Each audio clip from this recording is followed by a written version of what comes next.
Welcome back to Dodger Stadium. We're here with Blue Jays manager John Schneider. John, you're without George Springer. Bo Bichette is hobbling, and yet you guys keep going.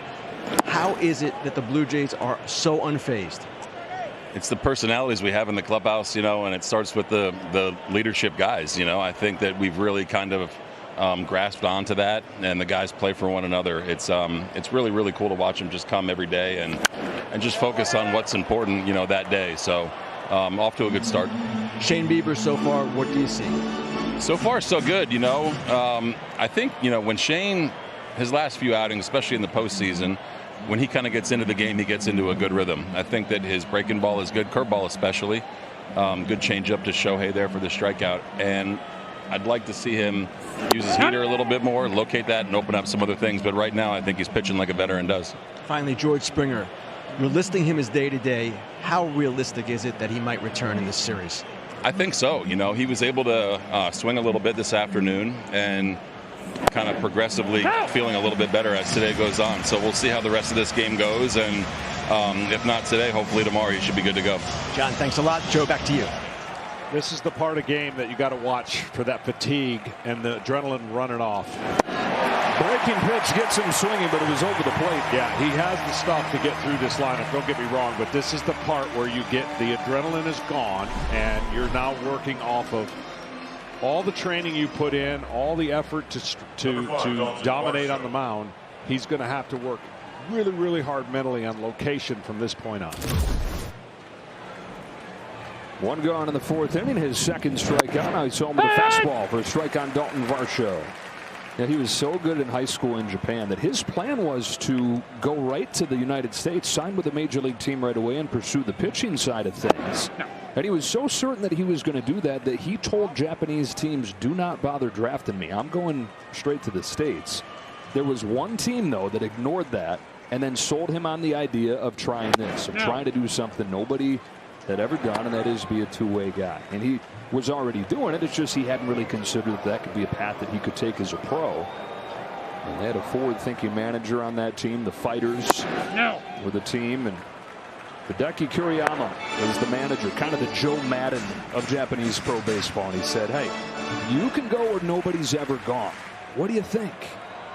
And so Shohei decided to wait to go to the big leagues and take on that challenge. 3-2 on Varsho. So already I've seen just a couple things. It's not horrible, but in the first 3 innings you can get away with stuff and not have great location. From the 4th inning on, you've got to really, each inning you pitch, the location spots have to be better because your stuff gets less. Fouled into the glove, but that's back-to-back strikeouts where he didn't put it where he wanted it. No, the fastball is just a little bit running on him. He's cutting a couple and missing a couple up, but his ability to spin the baseball, again, such a weapon for him on a 3-2 count. A hitter can't just confine to and commit to one particular pitch.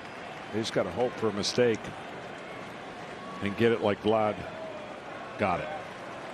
2 up, 2 down in this 4th inning. Ernie Clement. We celebrate what he does now as a two-way guy. When they announced that he was going to try that in Japan, it was met with resistance because the thought is you need to devote everything to one pursuit. If you're really going to truly be a master, you can't possibly do both things. And so it took some time for him to break down those walls and gain believers there.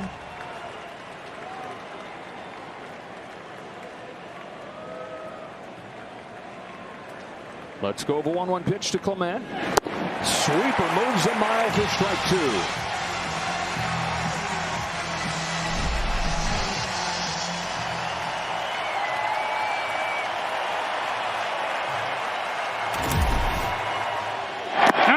Check swing, 2-2.